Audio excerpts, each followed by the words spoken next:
gostaria de agradecer, né, pela oportunidade de podermos estar apresentando esse projeto aqui. Vou moderar essa mesa, que, à medida que eu for fazendo a nossa apresentação aqui inicial, contextualizando o projeto, eu vou citar os presentes e aonde eles vão se aprofundar nesses assuntos que serão tratados por esta mesa.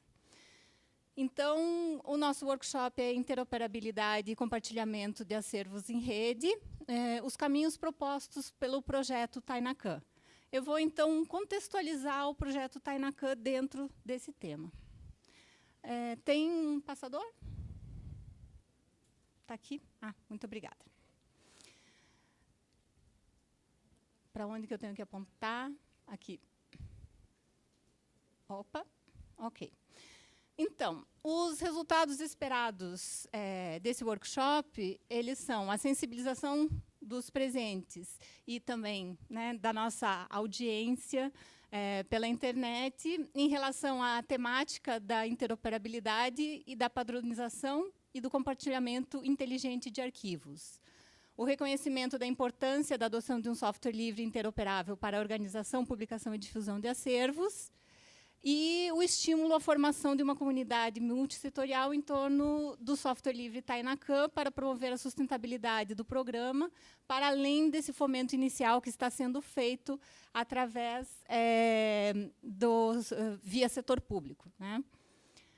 Então, o projeto Tainacan, ele inicia permeado pela necessidade, à época que ele iniciou, 2014, de qual seria o melhor software livre para a criação de acervos digitais que também incorporassem em suas funcionalidades as potencialidades da cultura digital.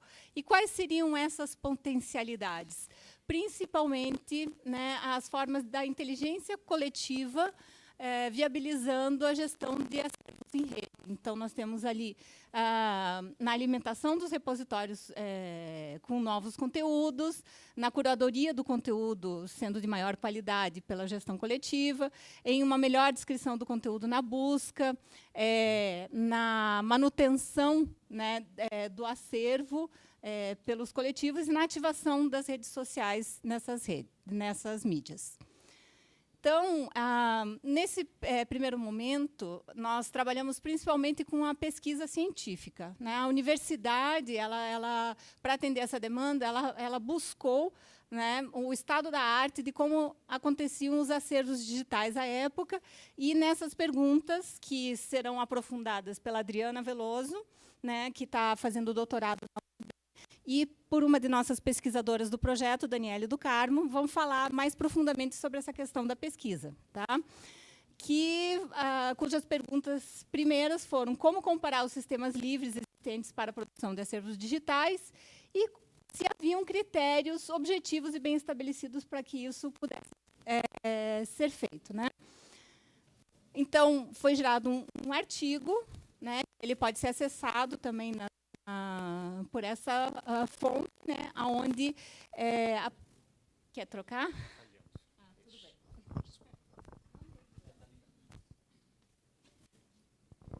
Então, esse artigo, ele gerou um resultado,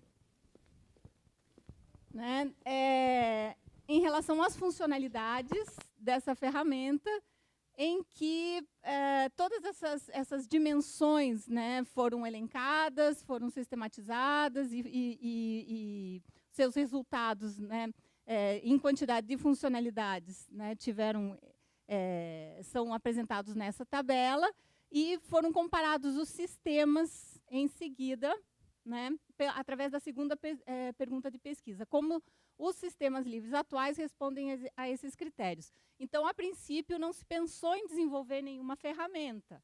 A ideia era atender uma demanda que havia sido feita, né, inicialmente pelos museus. O Murilo, que trabalha, né, junto ao IBRAM, e que deu início, né, a essas tratativas junto com o Dalton, que é o nosso coordenador de projeto, e que estiveram presentes na mesa ontem de memória digital, né, que é o assunto mais, digamos, abrangente em relação ao uso dessa ferramenta que a gente está apresentando aqui, né? a demanda não era por fazer uma ferramenta, né? A demanda era por descobrir qual sistema que já existia que poderia atender essas demandas. E aí, nessa comparação entre esses sistemas, foram analisados softwares bem específicos, como DSpace, ePrints, Fedora, Greenstone, Islandora, né? A partir dessas funcionalidades anteriormente mapeadas. E aí nós temos esses totais gerais, né? E a gente pode ver que o DSpace, que é o que melhor atende dentro dos pesquisados, ele vai um pouquinho só além, né, da metade dessas funcionalidades.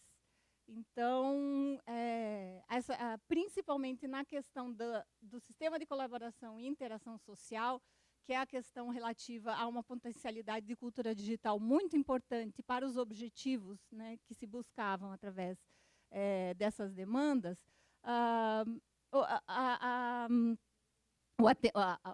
o atendimento a essas funcionalidades ele foi muito baixo, né? Mesmo o que melhor desempenhou, que era o DSpace, ele só conseguiu atender a 5 funcionalidades de 36.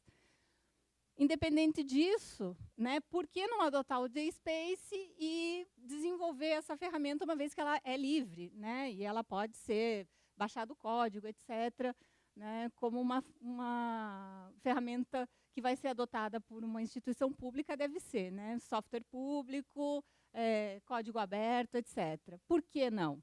Então, alguns problemas que foram encontrados, essa é uma pergunta recorrente que é feita para o nosso projeto, né? Então, a gente tem essas dificuldades de encontrar profissionais, de arquitetura de informação, de instalação. Algumas mais experiências foram mapeadas também. Então, quando você fazia o fork, você também ficava, né, refém de não poder fazer as atualizações do software e tal. Então, não tinha uma boa maleabilidade, né?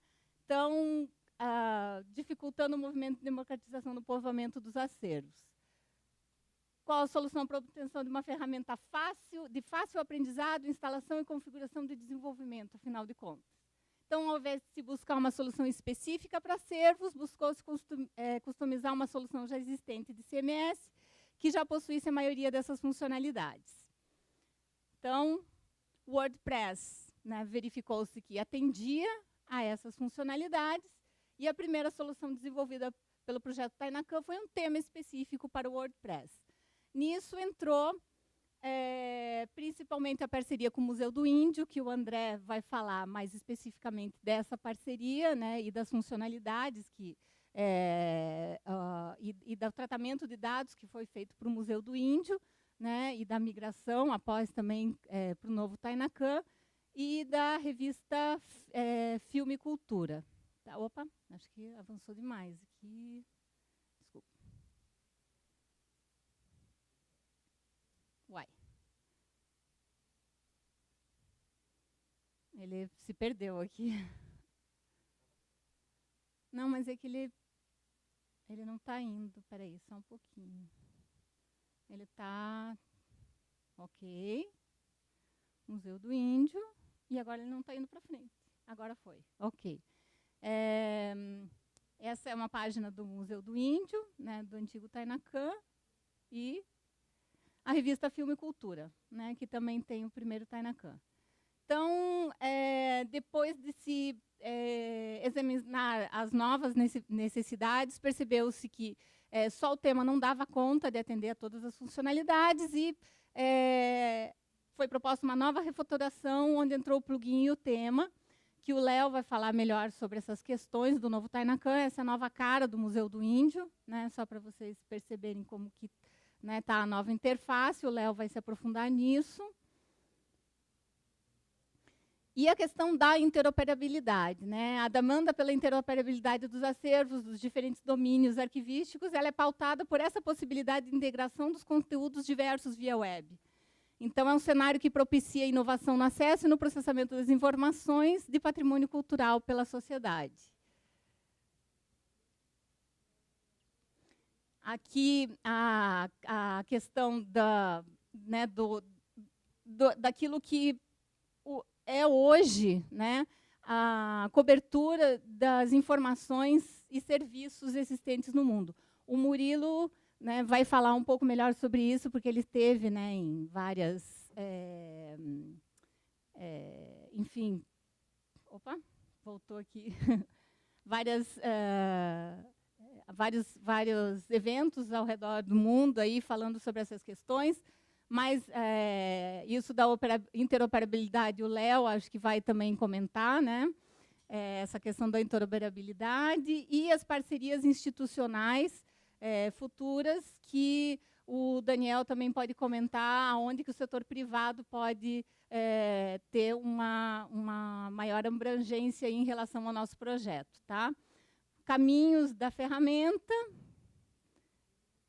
os nossos futuros projetos, né, em relação às possibilidades da ferramenta e as possibilidades de vocês interagirem com a nossa rede ficam disponíveis através desses links aí, e vocês é só frisar depois ali a página e buscar interagir conosco dentro desse projeto. Então, agora eu passo a palavra aos presentes para que aprofundem os temas que foram rapidamente contextualizados aqui. Então, Adriana, por gentileza, sua fala. Obrigada, Fábio. Boa tarde a todos. Agradeço o convite. Não vou fazer uma fala extensa, vou tentar ser mais breve para poder propiciar o debate, até porque eu acho que os colegas também têm mais a acrescentar. Como o papel da academia me coube aqui, eu vou começar um pouco explicando o que é interoperabilidade. Quando trabalhava no Ministério da Cultura com os colegas, a Murilo falava: a interoperabilidade dos acervos é importante. E é um conceito que, a princípio, você pega e fala: sim, claro, mas o que é interoperabilidade de fato, né? Segundo o Wikipedia, é a capacidade de um sistema se comunicar de forma transparente com outro sistema. A gente vê aí a palavra transparência, mas não é apenas isso, né? O governo eletrônico, ele define a interoperabilidade com a capacidade de trabalhar em conjunto para trocar informação de forma eficaz e eficiente. Mas também não é só isso. Então, para definir o conceito de uma forma bem simples, eu acho que a interoperabilidade é a capacidade de conversar, é a capacidade de diálogo. Se você tivesse, por exemplo, o Libras, que é um idioma universal, ele fosse que nem os idiomas português, inglês e etc., as pessoas não conseguiriam fazer esse diálogo para além das fronteiras, se você não tivesse a capacidade de tradução. Então, isso parte da linguagem, mas ultrapassa a linguagem em fronteiras tecnológicas. Então, você tem padrões de interoperabilidade, que eu acho que os colegas vão aprofundar mais, como protocolos de imagem, como o GLAM, e exemplos mais simples, que são os arquivos de texto. Aí eu vou trazer um breve exemplo do meu doutorado. Eu estou analisando os discursos em torno de privacidade e de que forma as pessoas mobilizam o conceito de democracia para defender a privacidade ou não. E eu estou analisando os anais do IGF, que é o Fórum, esse é o evento pré-IGF, né, que é o Fórum de Governança da Internet. E, por parte de sorte, parte azar, a maioria dos arquivos está em TXT, na internet, com padrão, então a cada fala tem um maior, o nome da pessoa que está falando vem em maiúsculo, e depois vem um arquivo de texto. Dos 12 anos que eu estou analisando, teve um ano que eu tive o problema que ele estava em codificação UTF-8, não estava em codificação UTF-8. Então, eu tive que recodificar esses arquivos. Em apenas um outro ano, esses arquivos estavam disponibilizados em formato PDF. Então, eu tive o trabalho de copiar e colar manualmente para poder fazer uma análise de dados desses arquivos. Mas isso me facilitou muito. Imagina se cada um começasse de um jeito, se não tivesse essa padronização, se todos os arquivos fossem PDF, isso seria impossível conduzir a minha pesquisa sem recursos, enfim, sem fontes externas, só eu em casa tentando pesquisar. Agora, esse exemplo simples da minha análise de doutorado, ele se aplica a questões muito mais complexas. Ontem na mesa foi falado sobre ciência aberta, né? Eu acho que foi pouco citada a questão do software livre, porque às vezes ela parece um pouco óbvia, mas não é tão óbvia. Se você não tiver a capacidade de de ter essa transparência e de ter acesso aos dados, você não avança em nenhum tipo de pesquisa, seja da área de biologia, seja da área de humanas, seja da área de exatas.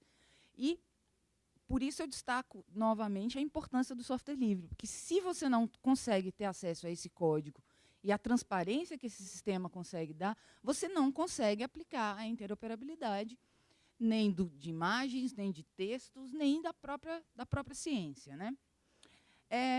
E, já caminhando um pouco para o fechamento da minha fala, até tem mais tempo aí, mas eu falei que eu ia ser mais curtinha.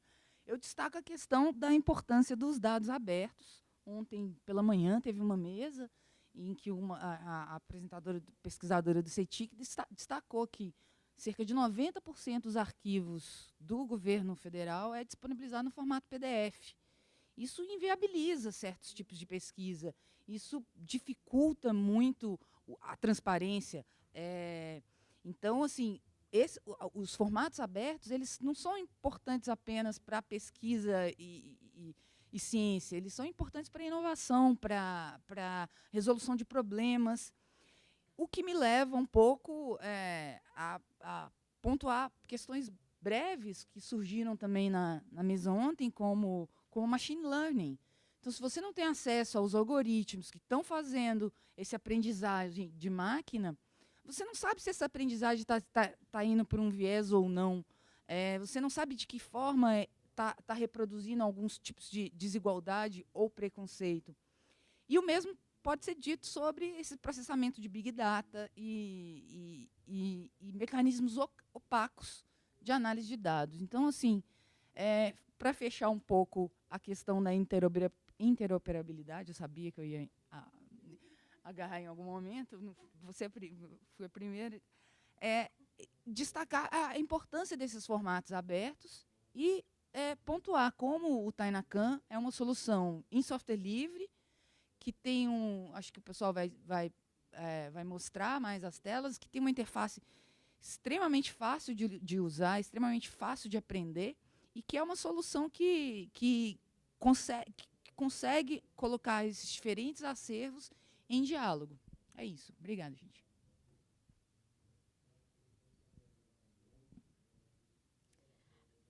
Boa tarde a todos. Espero que todos me entendam, porque eu estou um pouco prejudicada na voz. É um prazer estar aqui. E eu vou falar um pouco sobre os rumos da pesquisa no contexto do projeto Tainacan.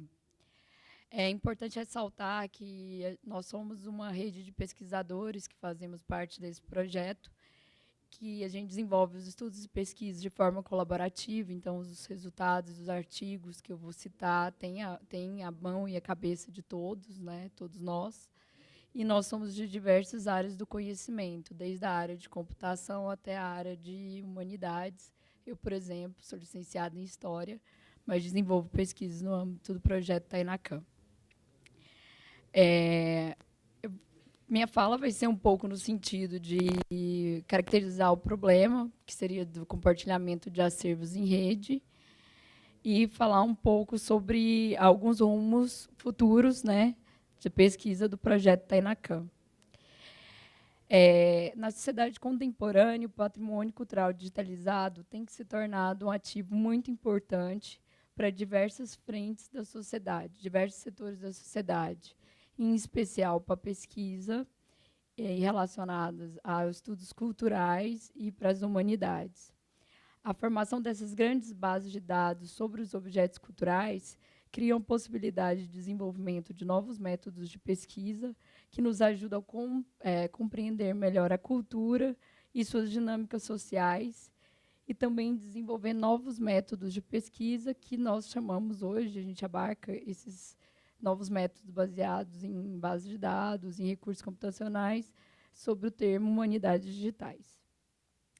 Essa disponibilização de grandes bases de dados curadas e organizadas de forma sistemática da produção cultural dos países nos ajuda a desenvolver indicadores, métricas, técnicas de análise, descobertas de padrões, e também possibilita que nós fizemos novas análises de imagens estáticas e imagens em movimento, permitindo importantes inovações no âmbito da aprendizagem de máquina, e inteligência artificial, uma vez que essas bases de dados podem ser usadas como fonte de aprendizagem. Além da importância dessas grandes bases de dados de objetos culturais para os estudos e pesquisas relacionados às humanidades, a gente também encontrou nossas pesquisas que elas são muito importantes para ativar processos econômicos. Tanto as indústrias culturais, a indústria cultural, as indústrias culturais e as indústrias criativas, como o design, por exemplo, são uma das áreas que se beneficiam, uma vez que esses objetos culturais disponibilizados, tanto as mídias como as informações relativas a eles, se mostram como um importante insumo para a criatividade humana e, portanto, um grande ativo para as atividades que a envolvem. Além de se apresentarem como fonte de recursos para a criação de materiais voltados para a educação. Alguns estudos internacionais buscaram entender qual é o retorno econômico do patrimônio digitalizado para a economia. A gente pode citar 2 estudos principais, um chamado Valor Econômico da Biblioteca Britânica, que demonstrou que, além de os investimentos na biblioteca em seus recursos e seus serviços digitais, acaba retornando um grande valor econômico para a sociedade. O outro estudo é o Valor da Europeana, que, além de avaliar um retorno econômico, identificar um retorno econômico... Não, são poucos slides, eles são muito pontuais. Perdi. O Valor da Europeana, ele identifica um retorno econômico e, além disso, conseguiu identificar 5 grupos distintos que se beneficiariam desses acervos. Um deles, as instituições de memória e cultura, por usar essa infraestrutura e conseguir disseminar seus acervos, socializar seus acervos. O público em geral, né, que pode consultar essas bases de dados, os agentes vinculados aos turismos, que podem usar os dados para a criação de aplicativos e programação de viagens, e as indústrias criativas, como eu citei anteriormente, que são os editores, os jornalistas e também os desenvolvedores de jogos.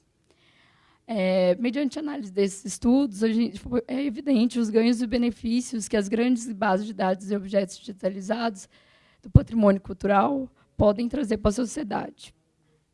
Mas o grande desafio, o desafio central, é como gerar uma infraestrutura informacional que permite a interoperabilidade entre essas diversas instituições e seus sistemas de informação, uma vez que diversas instituições já têm a prática de disponibilizar seus acervos com sua infraestrutura específica, usando acervos diferentes, sistemas diferentes para isso.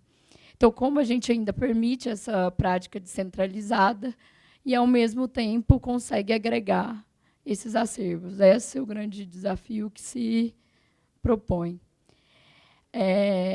Tentando um pouco entender o cenário dos acervos em rede, a gente publicou, no início desse ano, um artigo chamado Acervos em Rede, Perspectiva para Instituições Culturais em Tempos da Cultura Digital, onde a gente identificou cerca de 20 serviços ao redor do mundo que realizam esse tipo de agregação de banco de dados.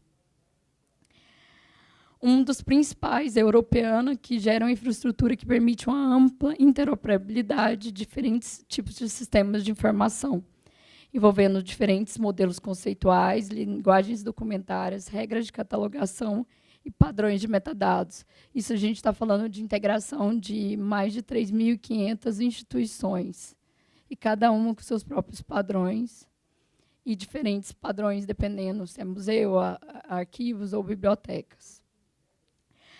Uma iniciativa, a Europeana também cria uma iniciativa de modelo de interoperabilidade para aplicar em dados relacionados ao Link Open Data. Aqui é um pouco a carinha das iniciativas, de 4 iniciativas. E esse artigo, também publicado pelo laboratório, fala um pouco dos modelos conceituais para a web semântica. Para a gente poder avançar nessa discussão de como centralizar, foi necessário que a gente fizesse uma identificação e um estudo do que a gente tem hoje em plataformas no âmbito do governo federal, né? E a gente conseguiu identificar algumas. O que a gente percebeu é que elas estão, que elas possuem diferentes sistemas, além do usuário ter que saber que elas existem em primeiro momento e entrar nos sistemas de navegação de cada uma e ter que lidar com informações que são expostas de diferentes formas. Nem todas as mesmas informações, então, se a gente for parar de uma perspectiva de comparação dos acervos, a gente, às vezes, não vai conseguir encontrar os mesmos dados sobre todos. Então, isso é um problema. Dessa forma, a gente identificou que um dos problemas de pesquisa ainda não resolvido em âmbito brasileiro, ou seja, a gente não conseguiu ter acesso a pesquisas que compreendem sistematicamente como os repositórios digitais de cultura representam a informação descritiva de seus objetos e como essas diferentes formas de representação podem ser agregadas e mapeadas para um padrão comum.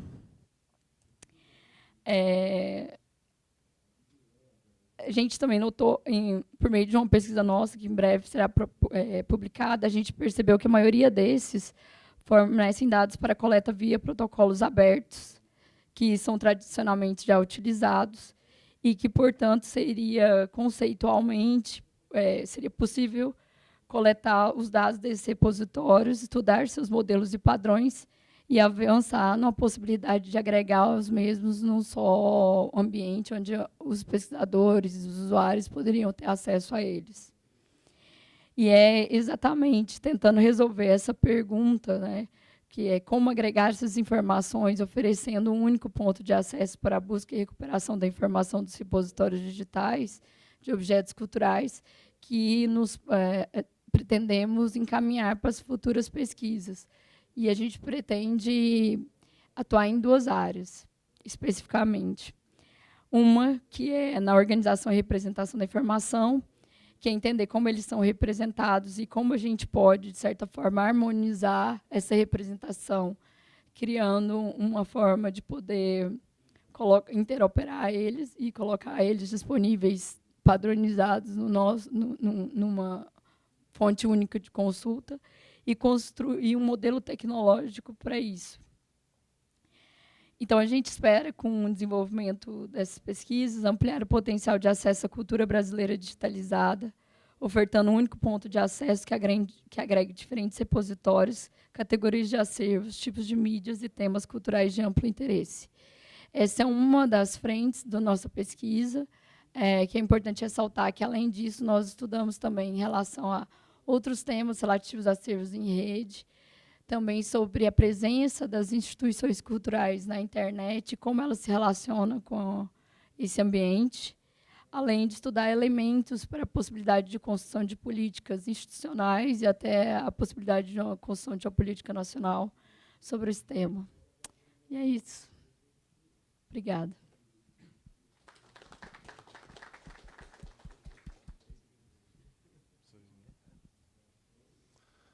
Bem, eu vou contar aqui, se puder colocar a minha tela, por favor.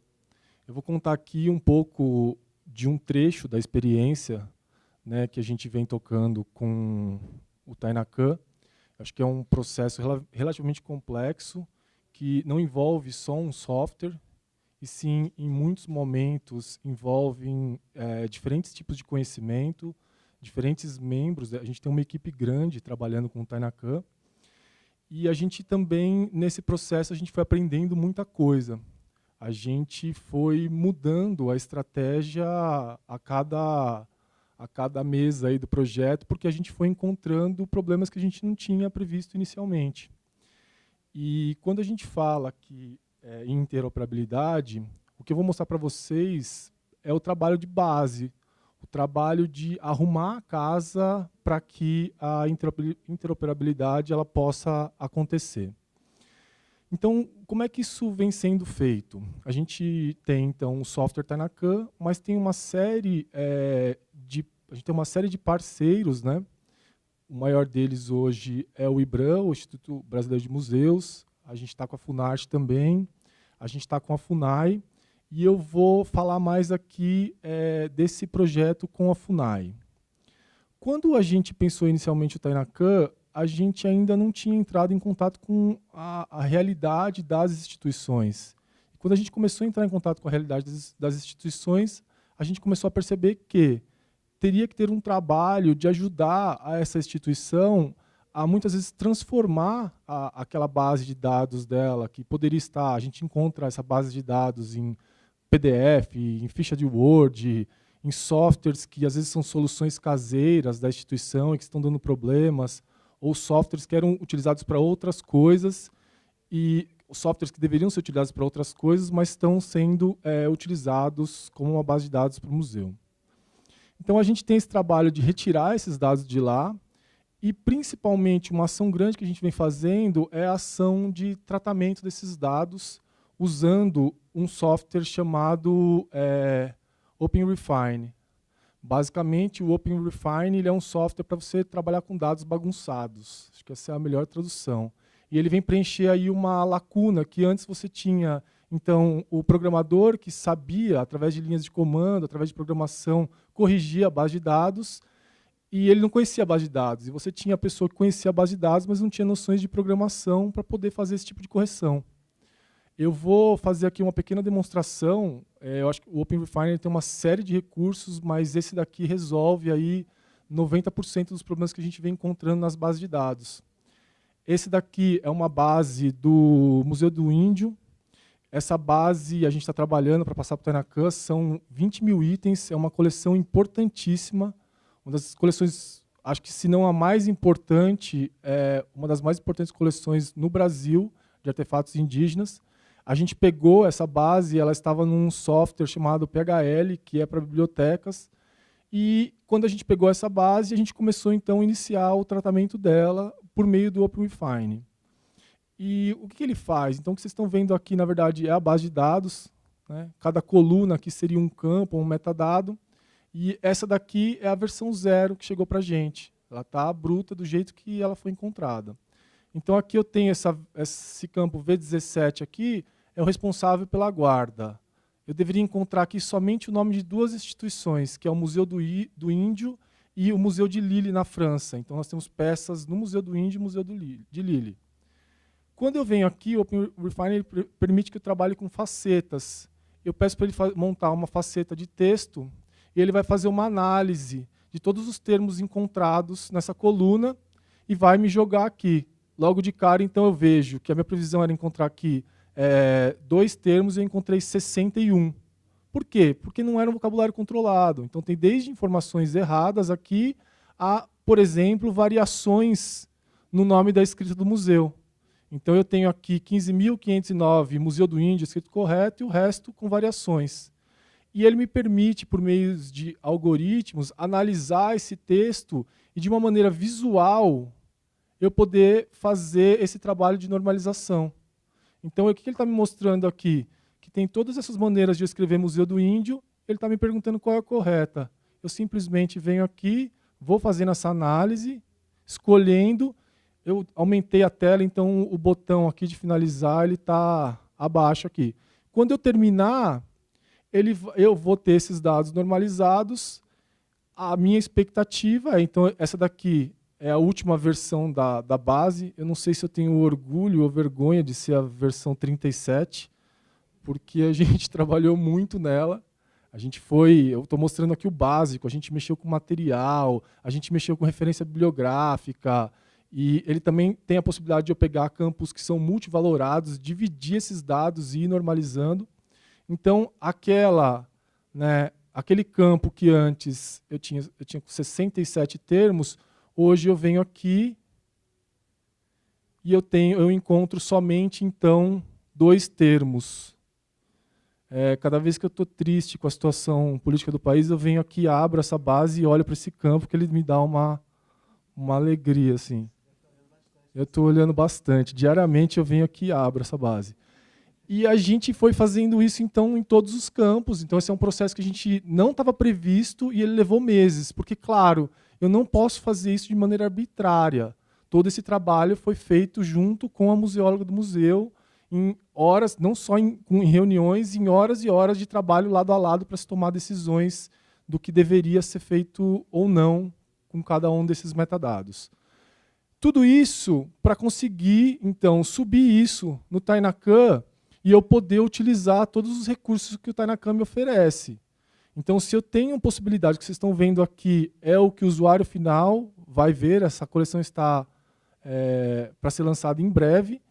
Então, aqui eu tenho toda a possibilidade de filtrar, né, por etnias, por material. Se eu não fizer esse trabalho de base, todo esse trabalho que foi feito, todo esse trabalho do Tainacan seria inviável, porque eu não poderia, ao tentar filtrar alguma informação aqui, seria muito difícil. Então, eu estou vendo aqui a coleção inteira do museu, né, e as possibilidades de filtro. Oi?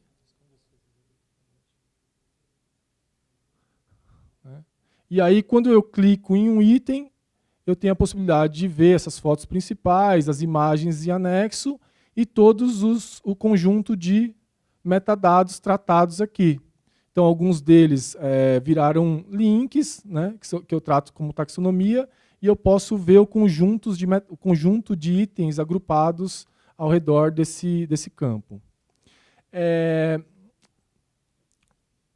Aí eu vou mostrar aqui, para vocês terem uma ideia geral do resultado desse tratamento de dados. Então, eu tenho um metadado que é o estado de conservação. O número inicial de termos na base eram 2.236. Depois do tratamento, eu tenho 3, que deveria, né, ser ali só o ruim, né, o regular ou bom. Por que tem 2.236? Porque tinha um comentário sobre o estado de conservação. Então, seria muito difícil eu filtrar as minhas peças que são ruins, para eu pensar, por exemplo, aí, no processo de restauração. E aqui vai dando uma noção. Então, responsável pela guarda, 61 eu fui para 2. A gente tratou até referência bibliográfica. De 662 a gente foi para 54. Então, esse é o resultado final. Isso aqui gerou um artigo, né, que está disponível, e que mostra o resultado final do trabalho. A sensação que a gente tem nesse processo de trabalho é que, claro, o maior trabalho foi feito pelos pesquisadores que percorreram aí várias florestas tropicais, base de sol e chuva, depois alguém sentou e documentou isso. Então, é uma alegria para a gente muito grande poder dar continuidade a esse trabalho. A sensação que a gente tem é que nós temos, assim, alguém está passando um bastão provisoriamente para a gente cuidar de um acervo. Um acervo esse que foi feito por Daci Ribeiro, Berta Ribeiro, que tem um trabalho lindo, montou um dicionário de artesanato indígena. Então, a sensação que dá para a gente é que, momentaneamente, então, a gente está carregando um bastão para poder tratar esse acervo e colocá-lo online da melhor forma possível para que os pesquisadores e o público comum ele possa fazer uso dessas informações. É isso. Muito obrigado. Só passar o cabinho aqui.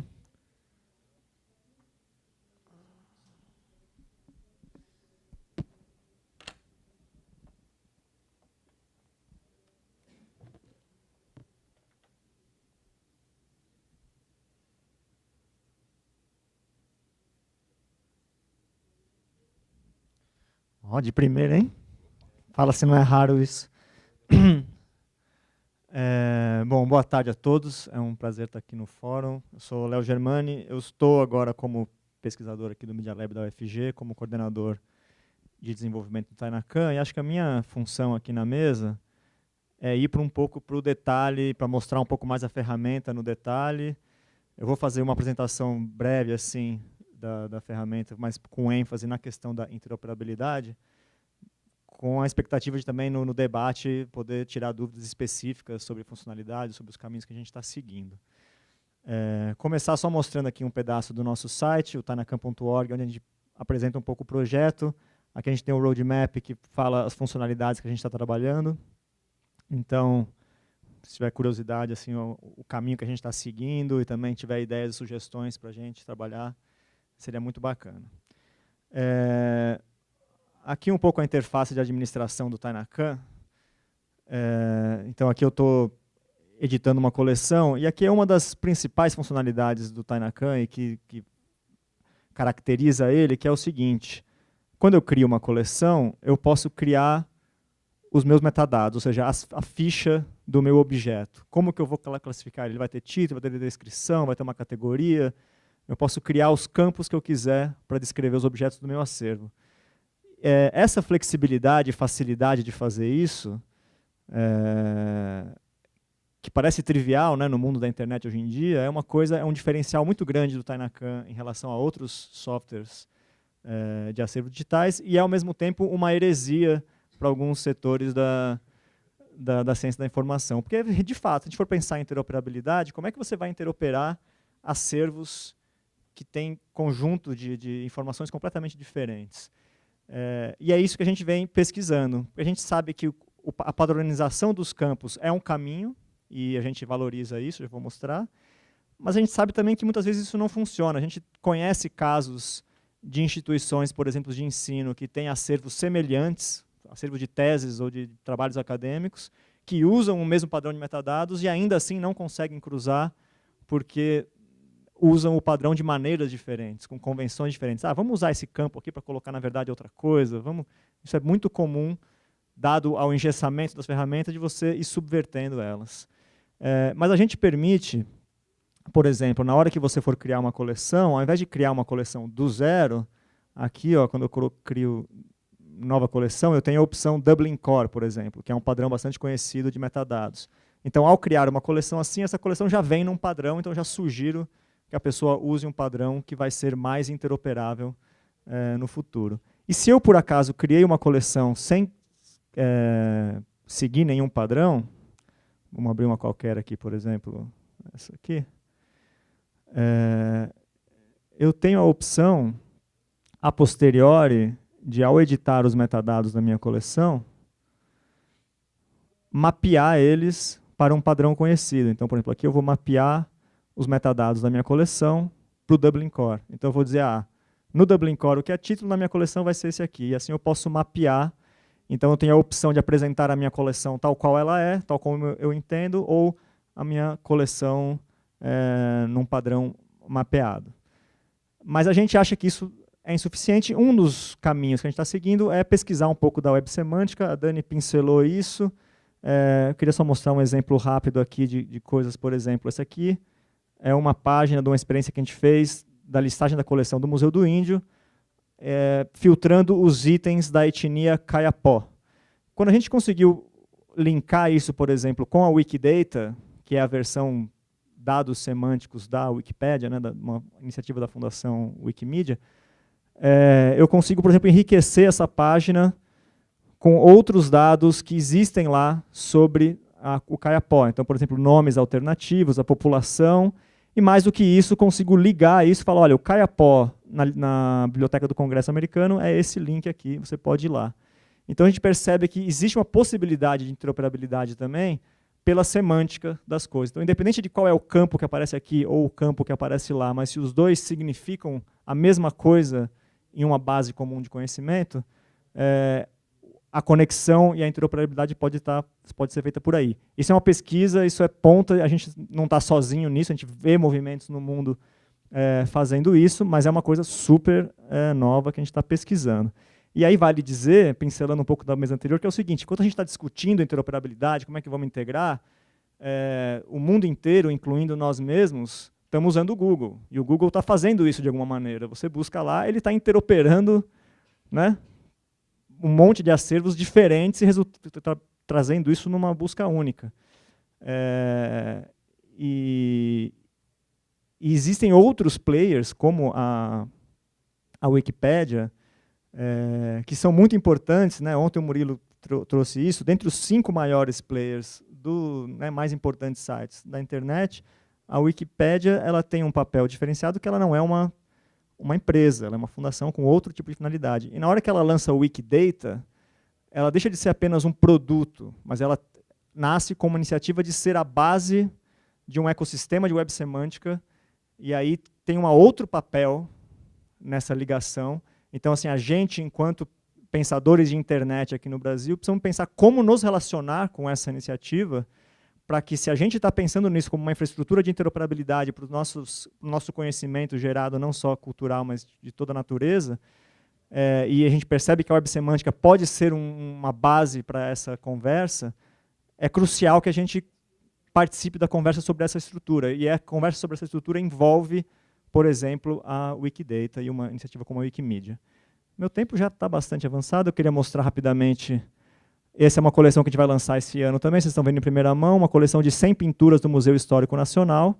Esse aqui é o Tainacan. Eu abri aqui as abas para não depender de internet, então aqui estão os quadrinhos, aqui alguns filtros que a gente ainda está trabalhando. Aqui, se fizer assim, fica mais bonitinho ainda. A gente tem a opção de ver isso em tela cheia. Não sei se a internet vai ajudar. Eu não vou ficar me segurando aqui. E a gente tem uma coisa bacana, que é o Google foi lá, tirou aquelas fotos maravilhosas para o Google Arts and Culture. Essas fotos são dos museus. A gente tem isso aqui também. A gente pode dar um super zoom nos quadros.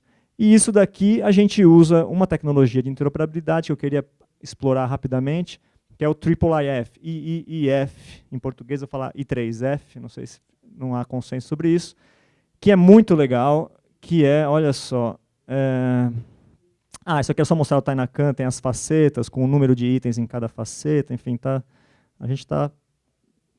O maior indicador da maturidade no nosso projeto é o fato de que a gente tem agora adesivos e camiseta. Então, a gente acha que a gente já está chegando em algum lugar. Eu vou dar uma experiência muito interessante. A gente tinha um caso que é o seguinte. A biblioteca virtual de manuscritos medievais tinha lá um livro medieval, e esse livro, por algum motivo na história, eu não sei quando, teve as suas ilustrações recortadas para fora do livro. Então, se você olhar algumas páginas, eu não vou ficar procurando aqui, tem um buraco na página. Eu tenho a foto dela aqui, ó. Aqui, ó, tem um buraco na página que foram recortadas. Só que essas gravuras que foram recortadas, por acaso, também foram parar em outro museu, que guardou só as gravuras.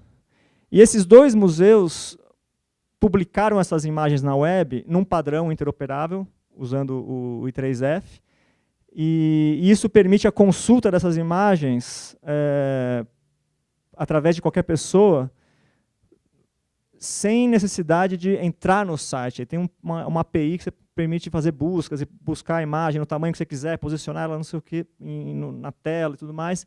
Então, permitiu que um projeto fizesse isso daqui. Ó. Eles fizeram... não, essa aqui é a página recortada. Gente, não abriu o link certo, perdão, mas tem a fotinho aqui. Ó. Opa! Permitiu que um projeto fizesse virtualmente a recolocação das gravuras no lugar certo. Então, você consegue navegar no livro inteiro com as gravuras no lugar, sendo puxadas, não é que eles puxaram aqui, fizeram isso manualmente. Eles estão dinamicamente trazendo esses objetos culturais lá de cada um dos museus, graças ao fato de que cada um dos museus disponibiliza essa imagem num padrão interoperável, então essas imagens podem ser reutilizadas para outras coisas. Não. Uma outra coisa interessante, esse padrão interoperável de imagens também permite que você faça anotações em cima da imagem. Então, por exemplo, aqui, ó, se você tem uns quadradinhos desenhados em cima da imagem, cada quadradinho descreve um pedaço do quadro. Uma vez que você tem isso mapeado, você pode exibir isso de várias maneiras. Então, tem um pessoal que mostra um jeito interessante, olha que legal. Aqui, ele mostra o quadro, e aí para cada recorte, ele mostra o detalhe e o texto daquele detalhe. Então, ele transforma aquele quadro numa história e numa narrativa, mostrando cada detalhe do quadro. Então, se você tem uma ferramenta onde você permite que as pessoas desenhem um quadradinho em cima do quadro e façam anotações, você vai poder mostrar esse quadro de um jeito totalmente diferente. Esse aqui é um outro jeito legal também, que você vai navegando, você vai clicando na setinha, ele vai dando zoom no pedaço do quadro e vai mudando o texto aqui, dizendo o que é cada detalhe do quadro. Isso poderia ser usado, por exemplo, para marcar locais que necessitam de restauro, enfim, tem vários usos possíveis. Mas, de novo, isso daqui qualquer pessoa pode consultar. Então, se a gente publicar um acervo do Museu Histórico Nacional com essas anotações, pessoas fora do Museu Histórico Nacional poderiam usar essas imagens e reaproveitar e contar essas histórias de um jeito diferente. Teria um monte de coisa para mostrar aqui, eu fico à disposição para entrar nos detalhes mais funcionais e técnicos da ferramenta, mas espero que tenha dado uma passada geral. Muito obrigado.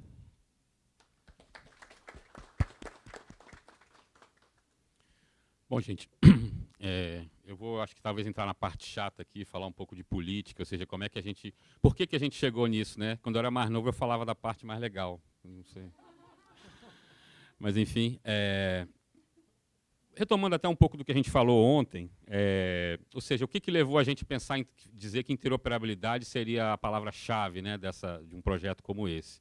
Ou seja, porque a gente fez essa reflexão a partir do digital, né? Foi a partir da coordenação de cultura digital, lá no Ministério da Cultura, avaliando a questão da memória digital, ou seja, como é que o Estado lida com isso, né? Que política pública pode responder a essa questão. E, sem dúvida nenhuma, quando a gente estava lá no MINC, no sistema MINC, né, que são várias instituições coligadas, aí você tem a Biblioteca Nacional, você tem a Funarte, você tem a Cinemateca Brasileira, você tem o IBRAM com os 3.400 museus, enfim, uma diversidade muito grande desses modelos de dados, né, cujo nosso objetivo era exatamente dar acesso. Então, interoperabilidade, sem dúvida nenhuma, se transformou nesse aspecto estruturante da iniciativa, né? E a gente observou que isso, paralelamente, ou seja, no contexto internacional, já havia o acrônimo GLAM, né, Galleries, Archives, Libraries, Museums, que de alguma forma também propõe essa agregação. Então, foi, digamos assim, intuitivo, né, seguir nessa linha, né? Então,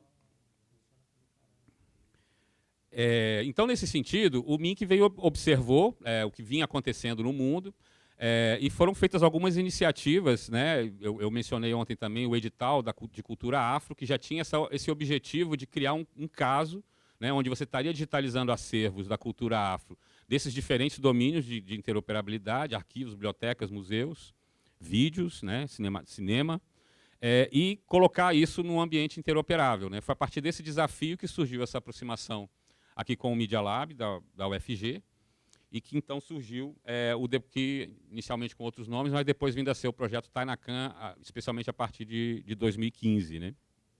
Então, para a gente foi muito, ao observar o que acontecia com a Europeana, o processo que aconteceu dela se tornar um intermediário, digamos assim, um agenciador desse processo de digitalização de acervos de inúmeras instituições europeias, né? E aí, nesse caso, com desafios superiores, aí, principalmente na questão da língua, né? Ou seja, você tem 27 línguas, como é que você interopera esses acervos nesse desafio, né?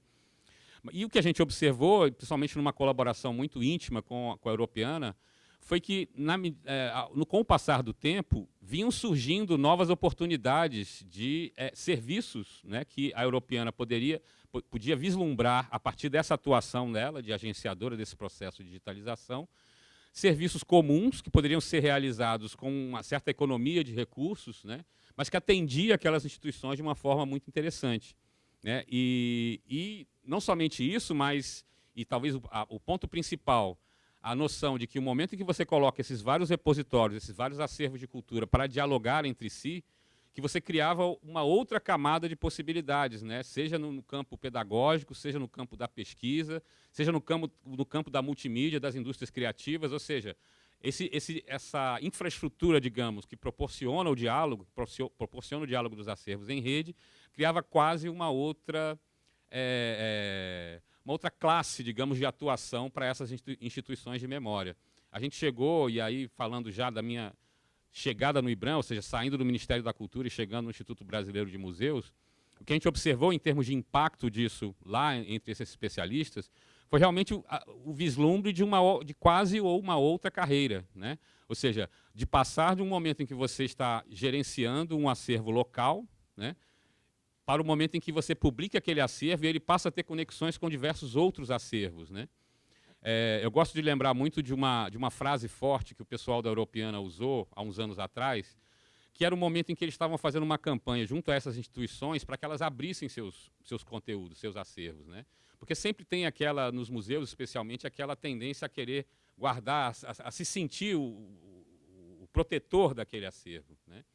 E uma frase forte que o pessoal da Europeana usou em vários dos eventos deles foi: perdendo o controle, ganhando influência.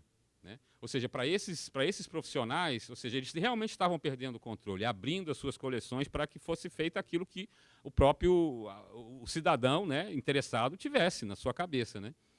Mas a partir do momento em que ele passava a estruturar, né, esses metadados, e uma coisa que o Léo bem colocou aqui, a correlação dessa documentação local com referências que estruturam esses dados em relação aos outros acervos. Eu acho que esse aqui é realmente o pulo do gato. E aí, de fato, aquele museólogo, aquele arquivologista, aquele bibliotecário que está construindo, né, essa significação, né, contextualizando esse acervo frente aos outros acervos no mundo, sem dúvida nenhuma ele está assinando o seu nome num processo, né, aberto de diálogo cultural que certamente só está iniciando. Né? A gente imagina que isso realmente projeta para esses especialistas uma outra categoria. Né? E, assim, já foi mencionado aqui, ou seja, a questão dos estudos de impacto. Né? Imagina quando você, por exemplo, a Europeana chega para cada dessas instituições da Europa, pequenos museus, pequenas bibliotecas, e demonstra para eles uma forma de como eles podem assim, provar que o trabalho de ter digitalizado aqueles acervos gera um valor na sociedade que pode ser, então, apresentado para aqueles políticos que vão, então, dar os recursos para a manutenção desses processos de digitalização. Lembrando sempre, e aí é uma coisa que o pessoal da Europeana sempre coloca, que digitalização de acervo para os políticos, normalmente, é aquele recurso que ele dá uma vez e esquece. Né? E, no entanto, não. Ou seja, no momento que você digitaliza um acervo, aquilo vai demandar recursos permanentes para a sua sustentabilidade. Então, por isso que a gente está falando aqui, na minha fala, eu quis mencionar, né? O desafio da interoperabilidade sustentável. Né? Porque você fazer uma coisa ser interoperável, ok, mas como é que o desafio é você manter isso online e interoperável. Né? E a gente pode imaginar que, inclusive, algumas questões políticas, até de significado de relação a fatos históricos, vão entrar em disputa aí, né, a partir de agora. Enfim. Mas, por exemplo, eu falei do estudo de impacto, a questão do IIIF, né, que foi apresentado aqui pelo Léo, né, que é uma tecnologia simples, livre, aberta, mas que, uma vez que ela é bem implementada, ela passa a ser serviço para várias instituições, ou seja, agrega valor para essas instituições e é um esforço, digamos assim, bastante razoável para esse agenciador interno. Então, só querendo chamar a atenção aqui para que esse ator que faria esse meio de campo, que lá na Europa é a Europeana, né, e que a gente, de alguma forma, está tentando projetar aqui esse vácuo para que a gente possa mobilizar, né, os atores interessados que possam preencher esse vácuo político, né, digamos assim. Então, são esses vários aspectos que se reúnem. Por exemplo, a questão da relação com Wikimedia, Fundação Wikimedia, Wikipedia, Wikidata. Ou seja, se isso se transforma em uma parte da política, ou seja, que no momento em que a gente está documentando esses acervos, nesse desafio aqui que foi colocado assim a respeito do Museu do Índio, se nesse momento a gente está fazendo essas conexões com essas infraestruturas de dados estruturados, nós estamos... É um pouco que no Ministério da Cultura a gente falava, a gente está saltando do século XIX para o século XXI. A gente está pulando uma etapa importante, né, de compreensão do que é esse diálogo a partir dos princípios da web semântica. Bom, basicamente era isso que eu queria dizer, enfim, sobre as possibilidades que surgem a partir disso, né? Mas só para terminar, eu queria comentar sobre uma experiência que a gente teve num evento da Europeana, o Europeana Tech, que é um evento que reúne os especialistas mesmo do campo, museólogos, arquivologistas, bibliotecários, com o pessoal da tecnologia especializada nessas questões, né? Ou seja, reúne o pessoal especialista e os hackers, digamos assim. E foi um evento muito interessante, assim, que surgiu várias questões, como, por exemplo, o questionamento do campo de busca, né? Ou seja, essa coisa de que para achar conteúdos a gente sempre pensa numa caixinha onde você coloca uma palavra-chave para buscar. E como isso pode ser completamente uma lógica que simplesmente nos leva a estar sempre presos ao Google, né? E como isso pode ser experimentado de outras formas a partir dessa construção da web semântica, né? Enfim, várias possibilidades que somente começam a aparecer no momento em que a gente viabiliza esse diálogo, essa possibilidade, né? Então, para terminar, né, dizendo assim, tentando colocar o contexto onde o Tainacan se desenvolveu, hoje, ele como projeto, ele está buscando realmente essa retaguarda política que ou seja, no processo que aconteceu no Ministério da Cultura, no processo que aconteceu hoje no Instituto Brasileiro de Museus, nos coloca nessa situação. Nós temos um projeto que a gente considera muito interessante, muito importante, mas que nesse momento está precisando de agregar esses atores que possam dar a sustentação, a retaguarda política para o avanço dele aí para o futuro. Bom, isso aí era o que eu tinha para colocar.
Acho que eu vou poder ficar em pé, então. Eu vou precisar daquele tracinho, aquele trem que passa. Ah, melhor sentado, desculpa. Tá bom, nada? Então deixa eu fechar isso aqui. Achou aí no pendrive?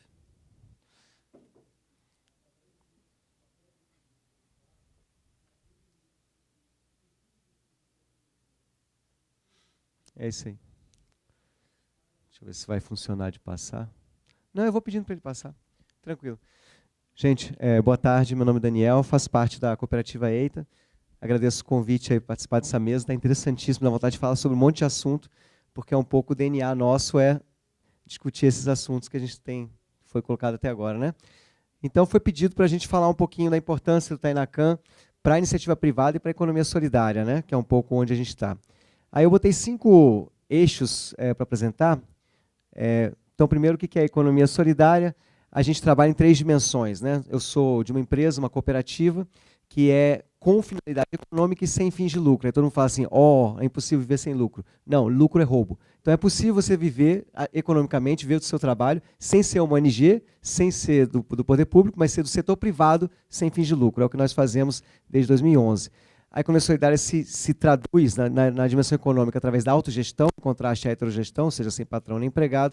Na dimensão cultural e ambiental, a ideia do bem viver, uma calçada, uma sociedade sustentável, com diálogo e confiança entre as pessoas. E na dimensão política, como uma estratégia de desenvolvimento sustentável, local e solidário.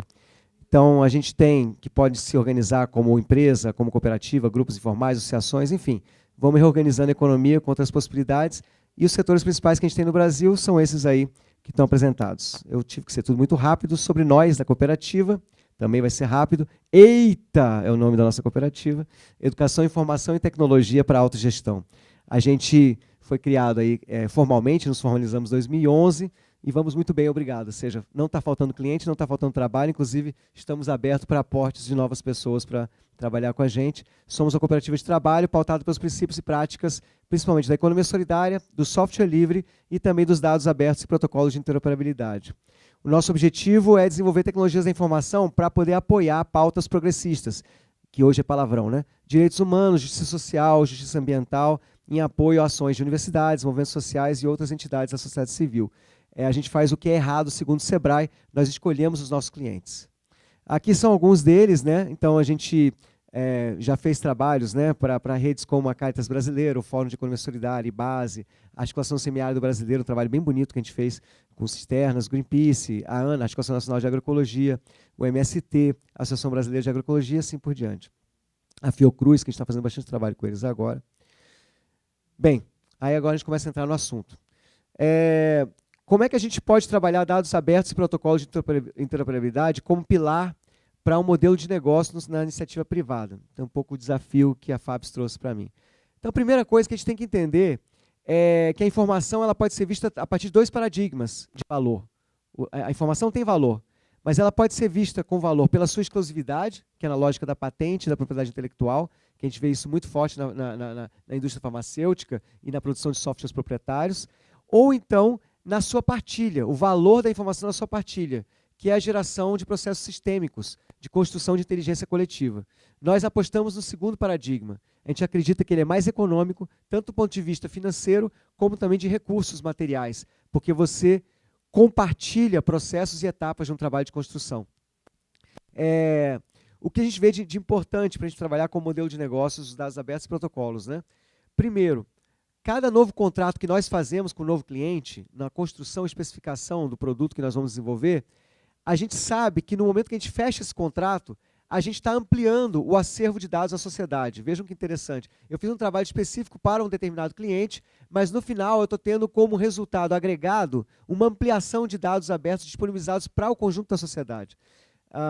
E, ao mesmo tempo, o fato da nossa empresa, nossa cooperativa, acumular bases de dados diversas, né, a gente vai aprendendo sobre diferentes tipos de dados, de diferentes campos e dimensões, nos permite ter uma postura ativa ou propositiva no processo de construção de soluções para um determinado cliente. Ou seja, a gente não fica só ouvindo o que o cliente tem a dizer. Nós podemos trazer outros elementos e outros cruzamentos a partir de outras fontes de dados para poder enriquecer uma potencial solução. Isso fortalece o valor agregado da nossa cooperativa em termos de solução. Isso nos traz, né, nos aproxima de novos clientes. Também amplia o foco. Né?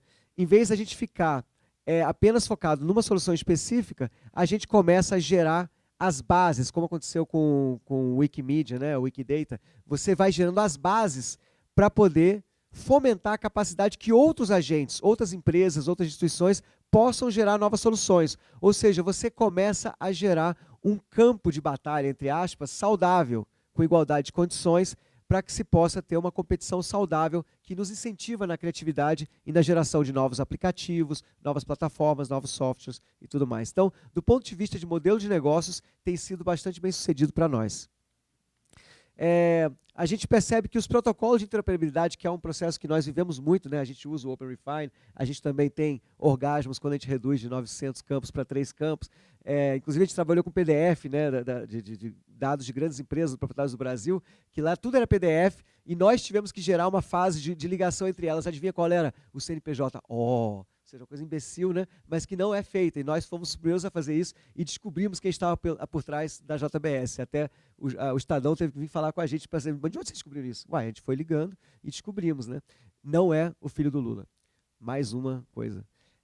Então, os padrões e protocolos de interoperabilidade, a gente sente que, em primeiro lugar, muito importante para nós que desenvolvemos software, reduz a nossa curva de aprendizado das empresas e cooperativas ou instituições de software. Ou seja, cada novo trabalho a gente vai poder fazer com baixo curva de aprendizado. Se a gente já está dominando o Dublin Core, a gente consegue trabalhar com muito mais facilidade nos novos trabalhos. Isso economiza recursos, economiza processo de capacitação interna e economiza capacidade dos nossos desenvolvedores, né, desenvolvedoras. Fomenta também a descentralização e soberania dos clientes sobre suas soluções. Isso gera problema, tá? Mas é interessante também. É a ideia da federação, é a ideia da descentralização, é a ideia da soberania, tão cara para nós. Nós, na EITA, desenvolvemos soluções que não passam por Google, não passam por Facebook. A gente acha isso muito importante, essencial para as soluções que a gente vai ter. Claro que a gente gera os metadados para que depois o Google e o Facebook possam nos achar nas buscas. A gente também não é bobo. Mas pelo menos há uma soberania nos dados para que seja possível que o cliente não tenha que depender dessas plataformas que têm uma série de problemas com relação à acessibilidade de dados. também o terceiro elemento importante é que eles otimizam processos sinérgicos de soluções para proteção e privacidade. Você resolvendo a base, você pode ir trabalhando cada vez melhor as questões de proteção, segurança e tudo mais. Mas aí tem problemas, duas dificuldades que a gente vê quando a gente está construindo soluções junto aos clientes, né? Primeiro, a gente percebe, por boa parte dos clientes, no nosso caso, movimentos sociais, instituições, que eles não têm capacidade de manter a sua instância própria. É o demônio da manutenção. O grande problema do elefante branco. Sempre se gera o possível novo elefante branco. O que gera necessidade de soluções confiáveis em nuvem. O que significa confiáveis? Google Drive não é confiável. Então, vamos fazer soluções confiáveis, ou seja, que os dados e quem está fornecendo são uma entidade confiável. Nós da EITA, graças a Deus, somos confiáveis para vários atores, vários clientes, sentem confiança na gente e nos dados que nos são colocados para soluções em nuvem. Outro desafio, e esse é muito delicado, ainda mais nos dias de hoje, nós estamos sendo muito procurados no Brasil inteiro para responder essa pergunta. O que são dados sensíveis que não devem ser disponibilizados? Beleza, vamos trabalhar dados abertos, vamos trabalhar interoperabilidade, mas o que é bom não disponibilizar sob pena de violência, principalmente conflitos agrários, lideranças ambientalistas, que são os ativistas xiitas que devem ser exterminados. Enfim, todo esse tipo de problemática tem que ser discutido profundamente. E isso não passa só por tecnologia, mas também pela nossa forma de agir em campo. Bem, Tainacan. Agora, coisas que a gente fez usando protocolos, é tudo que a gente faz, né? Quem são os proprietários do Brasil, o Responsa, o Portal do Consumo Responsável, Equidata, é muito legal a partir de dados do IBGE, InfoSambas, um acervo de dados de saneamento básico, principalmente na zona rural, dados sobre agrotóxicos do Brasil, agrotóxicos.eita, o Rios, estou até com um cartãozinho aqui para vocês, que é a nossa nova solução, a gente tem que vender, né? A empresa tem que vender. Então está aqui, quem quiser nos contratar, estamos à disposição. E também aqueles cases eram relativos a gente utilizando diversas fontes abertas para gerar soluções, aplicativos e sistemas. Agora, esses aqui são outros que a gente faz o contrário. Nós geramos os dados e disponibilizamos em forma de dados abertos, que é o Beiras d'Água, que é um acervo digital. Eu vou entrar nesse assunto daqui a pouquinho. O mapa de feiras orgânicas, ele disponibiliza os dados de feiras orgânicas no Brasil de maneira de dados abertos, e a agroecologia em rede. Também é uma plataforma fantástica, com centenas de iniciativas de agroecologia no Brasil. Tainacan, para terminar. Bem, primeiro ponto. Nossos clientes, que são ligados a movimentos sociais, grupos, associações, têm necessidade de trabalhar com visibilidade das iniciativas, porque a grande mídia oculta iniciativas bem-sucedidas na construção de alternativas econômicas, de agricultura, de tecnologia, de serviço. Então, há uma necessidade de visibilização de alternativas na sociedade que a gente vive. E elas também necessitam fortemente de processos de estruturação interna e comunicação interna que sejam seguros. Com relação a acervos, né, a gente percebe que é uma necessidade gritante. Então, por exemplo, Beiras, que nós fizemos já em WordPress, nós já estamos estudando, já estamos iniciando um diálogo com o pessoal aqui do Media Lab, vamos migrar o Beiras para o Tainacan. Nós já temos essa decisão interna, só vamos ver como nós vamos fazer. Foco em metadados, dados abertos, é a nossa praia, é o nosso sonho, é o que a gente trabalha. A gente também trabalha com o Dublin Core na biblioteca do Consumo Responsável. Vocês colocarem biblioteca.consumoresponsável.org.br, é a biblioteca que a gente fez, que ela é usada num lugar e ela é chupada em outros sistemas através de dados abertos do Dublin Core. O fato de vocês terem optado por WordPress foi fantástico. Isso dá uma baixíssima curva de aprendizado, não só pelo PHP, que é uma linguagem dita horrorosa, mas pelo menos o WordPress é um ecossistema maravilhoso de desenvolvimento. E uma grande capacidade de customização de temas. É moleza você alterar o tema e fazer uma coisa totalmente diferenciada. E a gente consegue rapidamente, nós temos capacidade, e isso vai valer para muitas empresas, de aportar novos códigos, né? De trazer novos commits aí, contribuir no GitHub aí do Tainacan. Então, essa lógica antiga, né? De que bom podermos andar sobre ombros de gigantes. A gente gostou muito também que o Tainacan tem como coração a interoperabilidade via API.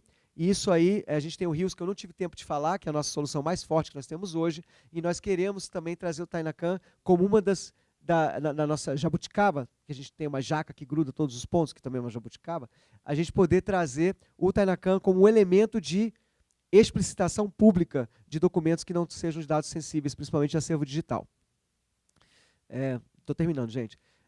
Então, a gente não tem dúvidas, já discutimos internamente que a EITA quer ser parceira usuária dessa plataforma. Teve as falas iniciais, né, como da Dani, esse processo de pensar também, do ponto de vista acadêmico, nesse processo de construção dos metadados e da web semântica, nos é muito importante também, porque nós não temos capacidade de fazer esses estudos e temos todo o interesse em poder avançar com os resultados desses estudos. E também a gente sente que uma solução como essas e outras que nós temos trabalhado hoje em dia, ela fortalece e potencializa o trabalho da nossa cooperativa e ela se insere em muitas das soluções que nós já oferecemos e também na nossa forma de viver, de trabalhar e de ganhar nosso din-din, nosso modelo de negócios. É isso que eu queria trazer para vocês como contribuição nesses pequenos 10 minutos. Obrigado.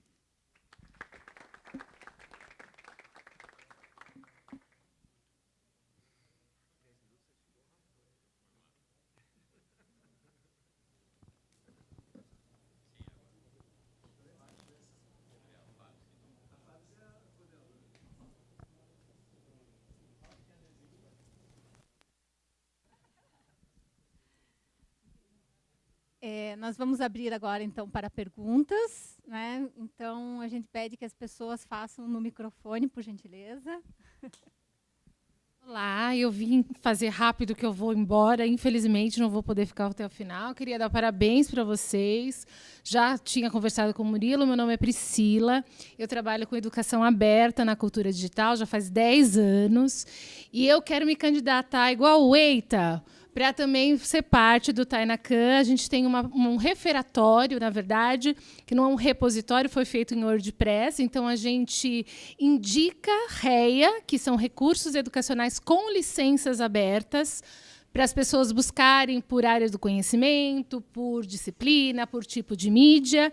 E essa plataforma já está integrada com a plataforma de recursos digitais do MEC. E antes era uma API, que fazia essa integração.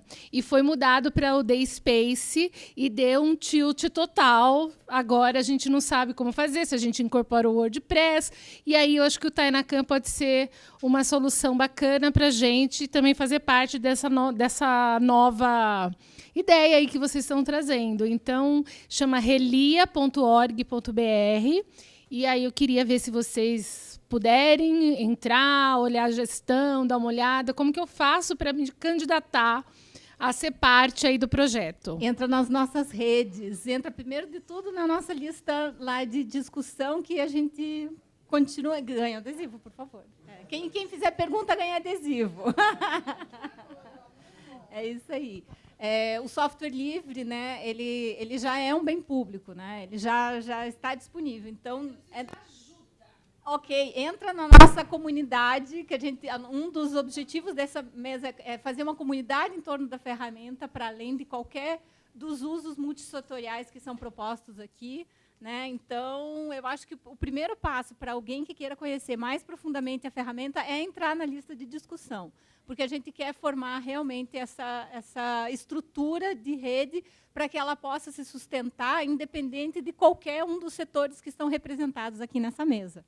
Tá, gente? É porque ela já é um bem público, né? Ela já é uma ferramenta pública. Se alguém quiser pegar o código dela hoje, fazer dela qualquer outra coisa, sem pedir a autorização, pode, porque ela está sob GPL versão 2, né? Que é uma versão... uma licença pública geral que permite que seja utilizado para qualquer fim, que seja copiado para qualquer fim, que seja modificado para qualquer fim, desde que se distribuído pela mesma licença. Tá? Então, a gente só está aqui apresentando isso também neste fórum, porque a gente sabe que isso é uma ferramenta pública. A gente não está vendendo serviços, a gente está apresentando à sociedade uma solução autônoma, né, para que vocês tenham autonomia para poder utilizá-la. E aí a gente dá um suporte na medida do possível, porque a gente tem parceiros que precisam, sim, ser atendidos, que estão fomentando algumas especificidades que eles necessitam, né, via universidade, mas assim, quem se dispõe voluntariamente a estar na comunidade vai atender vocês sem problemas, e aí depois para outras conversas, aí você fala... A lista ela estava numa tela, se vocês puderem colocar aquela tela novamente, eu agradeço. Está na Tainacan.org também, mas tem aquela tela que, se vocês puderem colocar do meu slide ali, deixar disponível. Tá? Só um comentário rapidinho. Por favor, vai lá. É porque, só enchendo um pouco a bola até da Priscila, porque ela está falando de uma plataforma do MEC de recursos educacionais, era o portal do professor, enfim. Essa API nos interessa, ou seja, fazer a conexão do Tainacan com essa plataforma nos interessa. MacRed. Ok, mantemos aí a conversa. Olá. Só passando algumas questões do remoto também, para a gente fazer uma intercalar entre as pessoas que estão virtualmente nos assistindo. Tem algumas interações no YouTube, né? As pessoas... Bruna Marinho fala que o projeto é super interessante, traz inúmeras possibilidades para disseminar o conhecimento, que ela acredita muito em economia do futuro, filosofia do software livre, dados abertos, e que o Relia também é muito bacana. Tem muito conteúdo excelente por lá.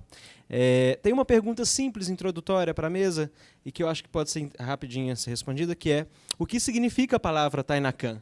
Qual a sua origem e por que foi escolhida para nomear o projeto? É que eu ia fazer no final, porque eu queria fazer um fechamento com esse significado, porque ela... Eu não sabia também, depois que me falaram que essa estrela d'alva, primeira estrela da manhã, que é da onde vem, né? Você pode fazer um desejo com ela. Dizem que quando você vê essa estrela, você tem que fazer um desejo. A primeira estrela que você vê no horizonte, no entardecer, né? Então, eu queria fazer esse fechamento depois com esse desejo. Eu faço isso lá. Mas ela é uma lenda indígena do povo Carajás, a lenda Tainacan, em sua forma originária, Taquinahaki, faz menção a uma entidade indígena que é retratada por uma estrela, sendo Tainacan considerada a estrela véspera ou estrela d'alva, a primeira estrela a brilhar ao anoitecer, o que leva à percepção do espaço, suas diversidades, dimensões, galáxias e conexões. Obrigado pela apresentação, gente. Eu estava até comentando com a Luciana, eu só vou botar fé quando tiver boné e chaveiro. Até lá, a gente... Brincadeira, foi ótimo. Eu tenho 3 perguntas, na verdade, mas para não monopolizar o tempo, eu vou fazer uma, e se der tempo depois eu faço as outras mais técnicas para vocês mesmo. Essa primeira é de ordem mais política, digamos assim. Se vocês têm interesse em desenvolver uma interface mais de gestão para esses acervos, que seria essa parte interna, que são informações que o museu geralmente não precisa ou não deve colocar para fora, né, que tem aspectos da gestão da coleção, seguro, controle patrimonial, etc. Porque eu acho que isso é a grande lacuna que a gente tem no Brasil, né? A Europeana, que é um grande exemplo, a maioria dos museus que estão por trás lá tem seus sistemas de gestão de coleções que alimentam a Europeana. A gente no Brasil tem esse buraco, né? A gente não tem nem tradição de documentação. A falta da tradição de documentação leva-nos à falta de sistema e vice-versa, né?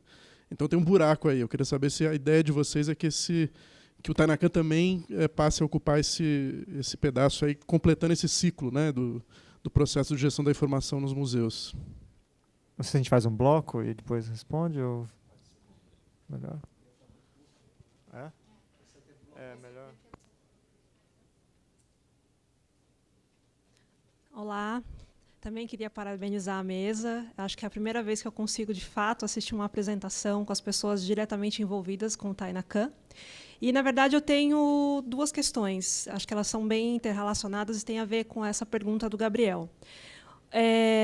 Uma delas é, quando vocês falam de interoperabilidade, em que camada vocês estão pensando? Na interoperabilidade na camada da publicação ou também na camada da gestão? Né, assim, de como é que vocês querem intercruzar sistemas diferentes. E, se no caso, se for um desejo também de chegar na interoperabilidade da gestão, se vocês chegaram a considerar outros padrões de metadado que não só o Dublin Core, como, por exemplo, o Lido, né, que foi construído junto com o CIDOC. É isso. Obrigada. Uma outra pergunta também remoto, que foi recebida, quem fez foi Bruno. Ele cita a questão da Fundação do Desenvolvimento Administrativo, Fundap, de São Paulo, em que foi extinto e todo o seu acervo de projetos e diagnósticos realizados desde a década de 70 foram dispensados. Pergunta como projetos de digitalização de acervos, e o Tainacan mais especificamente, podem contribuir para o fortalecimento da memória sobre políticas públicas, a memória da gestão pública.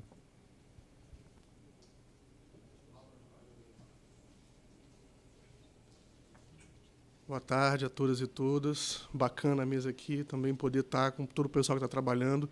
É uma pergunta que talvez assim, a gente não tenha uma resposta imediata, mas é bacana que estejam aqui também outras pessoas, como o Gabriel, como a Juliana, porque vão ajudar a gente a desenvolver isso no futuro. Tem uma dimensão que está me chamando muita atenção, que é o papel da mediação na experiência dos usuários com esses acervos. Me parece, assim, eu tenho a impressão, não estou dizendo que seja a intenção, né, mas é uma impressão que me passa, que há uma proposta de dispensa de uma mediação, de uma curadoria, a partir de uma experiência direta do usuário na fruição desse acervo.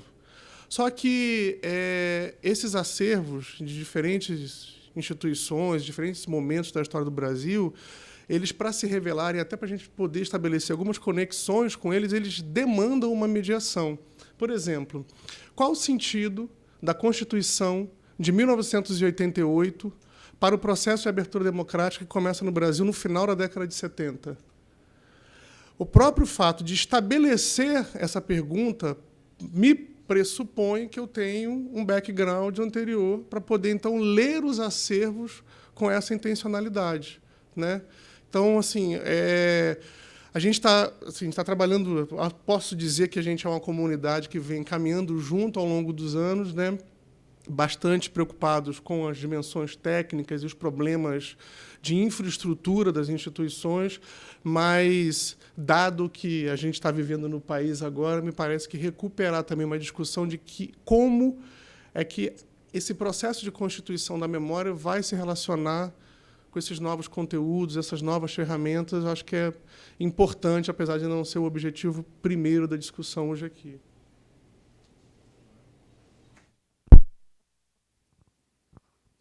Posso começar? Vou rapidinho, já encerro também para dar tempo das outras pessoas falarem. Primeiro, respondendo ao Gabriel, eu acho que sim, a gente tem essa intenção de chegar nesse ponto. Tem uma série de demandas que chegam para a gente, de, enfim, gerir movimentação de itens, esse tipo de coisa. Mas a gente tem um foco, quando a gente começou a se debruçar sobre o setor cultural do Brasil, especialmente o setor dos museus públicos, a gente viu um cenário muito, muito precário, assim, muito precário. Então a gente precisa resolver o feijão com arroz, a gente precisa também sensibilizar os museus de que a questão da publicação na internet dos seus acervos não é só uma questão, um fetiche ou uma ideia nossa, porque a gente é da internet e acha isso legal, mas é uma estratégia de preservação também, é uma estratégia de ganhar relevância, de ganhar influência, e isso gerar mais sustentabilidade para os acervos deles. Isso ainda não é uma percepção, o pessoal tem muito medo de se expor.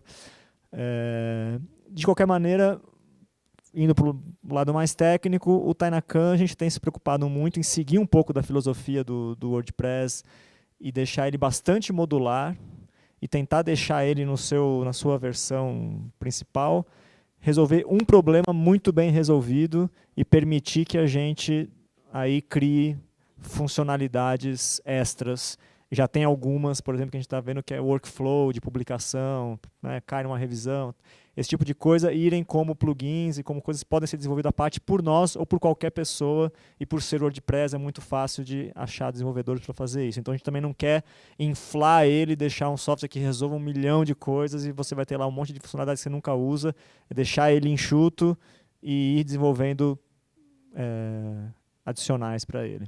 Isso responde um pouco também a pergunta da Juliana, dos outros padrões de metadados, entra nisso. Então a gente colocou o Dublin Core por padrão, mas está muito fácil, está documentado de como adicionar suporte a outros. Então provavelmente na instalação básica dele vai vir 1 ou 2, mas aí você pode adicionar quantos padrões lá você quiser. Na interoperabilidade da camada de gestão, a gente está pensando que esse link com a Wikidata, por exemplo, ela pode servir para alguns casos você ter controle de autoridade terceirizado, controle de autoridade que venha de uma API de vocabulário não só da Wikidata, mas de outros vocabulários da área que estão disponíveis na internet, enfim, começar a usar isso já embutido na ferramenta de maneira dinâmica, que você não precisa cadastrar de novo todo aquele dicionário ali. Eu tenho que passar meio rápido por tudo, senão não dá. Acervo em memória na gestão pública, né, colocado acho que pelo rapaz remoto, isso é crucial. A gente tem, por exemplo, hoje um processo muito forte acontecendo de digitalização de várias gestões usando o SEI. Alguém aqui deve ter passado por um processo desse, quem trabalha na gestão pública. E o SEI não está bem resolvido, por exemplo, na questão da memória. Então, existe a preservação do bem físico, que é custoso, é trabalhoso e tal, mas a gente sabe fazer. A gente sabe colocar um papel na prateleira, ligar o ar-condicionado e deixar isso por 100 anos. A gente já faz isso há milhares de anos, a gente sabe fazer isso. A gente não sabe como vai arquivar o SEI daqui a 100 anos, não tem a menor ideia. Tanto por vários fatores. A preservação digital é um negócio que não está resolvido, não é mais barato, não é fácil. Então, essa preocupação está pouca ainda, mas, sem dúvida, ferramentas como essa ajudam. E, para finalizar, a questão do Álvaro, acho que enfim, é bastante ampla para tentar responder, mas eu queria chamar a atenção de 2 pontos-chave do Tainacan, que acho que dialogam um pouco com isso. Um é as dimensões, 2 dimensões, destaques do Tainacan que poderia trazer em relação a outros projetos. Um é a flexibilidade na criação dos campos, como eu coloquei no começo, e a possibilidade de participação e de interação do público na hora de qualificar aquele acervo. Então, dar opinião em como é que deveria ser a classificação de um item, ajudar a identificar pessoas na foto, esse tipo de colaboração que a gente tem trabalhado. E o fato de a gente usar o WordPress, a gente também está insistindo muito e investindo muito na possibilidade e na facilidade para um gestor de acervos conseguir criar narrativas em cima de um acervo. Então, não só exibir o acervo como uma coisa árida, busca aqui, filtra aqui, mas criar histórias em cima do acervo de um jeito muito fácil, sem depender de programador, sem depender de nada. Ele vai lá, começa a escrever um texto, puxa um item, puxa 2 itens, coloca mais um pouco de texto e cria uma narrativa que apresente uma experiência para quem está visitando, contextualizada e guiada, de certa maneira, para que esse acervo seja bem aproveitado. Então, a facilidade e a independência que um usuário não especialista, uma pessoa que não é tecnóloga, que não é da área de TI, poder fazer isso sem a ajuda de ninguém, a gente acredita que é um diferencial bastante grande também. Alguém mais quer responder essas perguntas? Alguém mais tem alguma consideração sobre isso? Tá. Não, rapidamente aí. Com relação à questão de ter outro padrão com relação ao Dublin Core, eu queria sugerir naquele grupo lá, fazer uma espécie de um W3C, né? Começar a ter algum conselho curador de padrões para que venham bases já padrão além do Dublin Core. A gente tem interesse nisso, em participar. Com relação, eu gostei muito da pergunta do Álvaro com relação à parte de mediação, né? Isso aí tem a ver com a experiência de usuário, que a gente olha muito pouco. Muitas vezes a gente faz o olhar da instituição e faz pouco olhar do usuário na forma dele trabalhar, né? Você vê que o Google tem reduzido o uso de facetas, né? As facetas são fundamentais do ponto de vista de infraestrutura, né? Do submundo, mas os usuários têm que vir de maneira fácil, né? O Mercado Livre é um ótimo exemplo de como as facetas vão surgindo sem você se dar conta e de repente você está usando a faceta sem perceber. Então a gente está no Agroecologia em Rede, nós estamos fazendo essa discussão, né? Como trabalhar questões que tenham significado para a agroecologia, né? Territórios, para além do Pacto Federativo, redes, como você explicitar e mostrar redes, como você mostrar fluxos, né, materiais, linha do tempo, perceber a evolução de um determinado processo no território, na agroecologia. No Rios, a gente tem esse desafio também de como fazer essa mediação para aproximar a nossa prática da instituição no campo com a lógica da sistematização do conhecimento. Como é que a gente faz com que, durante a nossa prática, através de microsistematização, a gente pode gerar construção de sistematizações ou consolidação do conhecimento. E o Beiras, né, o beirasdagua.org.br, depois vocês vão olhar, a gente tem os olhares. Eu estava mostrando aqui, você tem pessoas, né, sei lá, você pega uma pessoa famosa aí, que ela tem um olhar, escolhe um conjunto de acervos, escreve um texto, uma narrativa, faz um depoimento pessoal a partir do que ela escolheu, a partir desse ponto de vista. Que isso vai gerando formas, né, criativas de mediação de acordo que vai se aproxima da realidade de diferentes usuários, né? Então são algumas sugestões para a gente trabalhar isso. Eu sinto que a gente trabalha muito pouco. Nem é o objetivo agora o Tainacan, mas a gente precisa trabalhar cada vez mais. Isso a gente tentou fazer muito em outras soluções que a gente está fazendo, né, principalmente no Rios.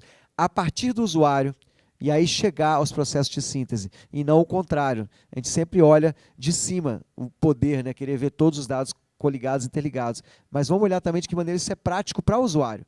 E o uso do usuário gerar resultados, que é o que o Facebook faz, que é o que o Google faz. Né? Suas considerações finais, então, são essas já? Um agradecimento aí, boa sorte para todo mundo. Por favor, peguem o folhetinho. A gente... Eu só vou rapidamente também, eu acho que já o Léo respondeu aqui todas as questões. Eu achei interessante, alguém fez a diferença entre publicação e gestão, né? Ou seja, como se fossem dois paradigmas assim. Só para ilustrar, né? A gente aqui é a turma que veio da cultura digital do Mink, né? Aquela galera que fazia aquele arranjo, ou seja, então o projeto ele nasce nessa perspectiva da publicação, né? É exatamente para pegar esses acervos e colocar na rede. Essa era a nossa brincadeira. Agora, realmente, quando a gente chega no IBRAM, no Instituto Brasileiro de Museus, é meio frustrante, né? Porque a gente vem aquilo, olha isso aqui que vai acontecer, e o pessoal não está nem interessado nisso, eles estão interessados realmente na precisão da documentação e dos processos de gestão interno, né? Então, para nós foi um choque, essa diferença de perspectiva, né? Mas é exatamente como até o André falou, ou seja, a gente vai aprendendo no processo, né? A gente vai se deparando com as questões e a flexibilidade que a equipe, de uma certa forma, tem para, né, reconfigurar o processo no voo, né, é o que tem gerado esses resultados. Então, a questão da gestão, certamente, ela vai estar sendo incorporada, apesar de não ter sido contemplado num primeiro momento. E é assim que a gente quer avançar com esse projeto, né? Eu acho que é a forma mais interessante mesmo. Eu queria só fazer uma consideração, juntando aí um pouco a pergunta do Gabriel e a questão que o Álvaro levantou, e juntando um comentário que o Léo fez. Acho que a gente está preocupado nesse momento em realmente, e o próprio Álvaro já apontou para isso, né, que é um momento da gente discutir esse ponto aí do papel da mediação na experiência do usuário, construções de narrativa, é um passo além. Por quê? Porque isso, a gente está tentando dar conta ali do feijão com arroz. Resolver questões graves de documentação, colocar isso online, tendo que passar essa barreira, porque isso, muitas vezes para o museu ele não vê interesse em colocar esse acervo online. Não é isso que ele não está preocupado com isso. E nós estamos com essa preocupação. E acho que daí uma outra preocupação que ela já começou a aparecer é justamente essa questão da narrativa. Não basta, porque senão vira apenas um grande repositório de arquivos que o usuário chega lá e ele não necessariamente vai conseguir entender o que aquilo significa. Então acho que isso é crucial. Com o tratamento de dados a gente já consegue, né, um pouco ainda brincando, verificar algumas coisas, a quantidade, qual é o principal material que tem numa instituição como o Museu do Índio. Normalizando os povos indígenas, quais são os povos menos representados. A gente olha o Museu da República e vê que ele é um acervo extremamente masculino. Então a gente começa a ter alguns vislumbres a partir desses dados tratados. Mas a gente ainda está longe, eu acho, de conseguir, e longe não muito, eu espero, de construir aí narrativas e fazer esses exercícios que acho que serão fundamentais para ajudar as pessoas a entenderem melhor o que são esses acervos. E acho que esse é um caminho, acho que é uma boa pergunta que ela já vem provocando a gente um tempo. Agradecer o convite e a presença de todos. Com as perguntas me veio algo em mente que é importante entender que disponibilizar os acervos na internet não necessariamente não é nossa pretensão substituir a visita às instituições culturais, ver esses acervos pessoalmente. A gente vê que a possibilidade de disponibilizar esses acervos, uma ampliação dos espaços, na medida que a gente consegue dar acesso para as pessoas que não podem estar localmente e também ampliar um espaço de participação da sociedade. Eu visito o local e tenho um lugar onde eu posso ver uma parte do acervo que às vezes não está disponível, não está para poder ser vista na exposição e também continuar a estabelecer uma relação com aquele lugar. Então é importante entender que disponibilizar acervo em rede não é substituir a mediação humana e nem substituir a visita em loco, mas é ampliar as possibilidades de acesso. Bom, queria agradecer, vou fazer brevíssimas considerações finais. Eu acho que, muito mais que responder, seria mais buscar soluções, né? Porque eu acho que a gente está nessa pelo local de fala, né, dessa cultura digital que a gente vem, que já vem aí de 10, 15 anos, é um pouco isso, tentativa e erro, e ver a velocidade com que as coisas também se transformam, e isso transformam usos e experiências. Então, uma coisa não necessariamente substitui a outra, não se dispensa curadoria para ter uma experiência de uso na internet diferente, ou, como ela disse, a experiência presencial e a experiência digital, elas são complementares e fluidas, né? Então, nesse sentido, a gente está lidando um pouco com a construção dessa ontologia do conhecimento digital, da preservação dessa memória, dos disquetes que a gente não conseguiu recuperar, dos CDs, ROMs que foram perdidos, dos HDs que não estavam em rede e que, se tivesse um backup ou um espelho online, com os websites que se perderam, né? Então, assim, queria um pouco dizer isso, que eu acho que o Tainacan vem para preencher um vácuo aí, justamente de preservação dessa memória de N formatos e N entradas de dados, né? Então, eu agradeço de novo o convite. Obrigada. E eu é que agradeço vocês. Alô? Eu é que agradeço vocês, né, por estarem aqui, participando dessa mesa. E, para fechar, eu gostaria de colocar o desejo dessa ferramenta, ela mesma, né, se autonomeando uma Tainacan, essa primeira estrela que se vê ao entardecer. Esse desejo que se faz a essa estrela, que seja o desejo que nossa equipe tem em relação a essa ferramenta, que é o de minimamente expandir o conhecimento e o aprendizado dos usuários que dela forem fazer uso, né? Num tempo em que a informação está muito grande, mas o conhecimento não, e informação não é sinônimo de conhecimento, né? Que o Tainacan possa ajudar, né, a formar esse conhecimento através do seu uso, da sua autonomia, né? É o desejo dessa equipe com essa ferramenta para os novos tempos que estão despontando por aí. Ok, pessoal? Muito obrigada.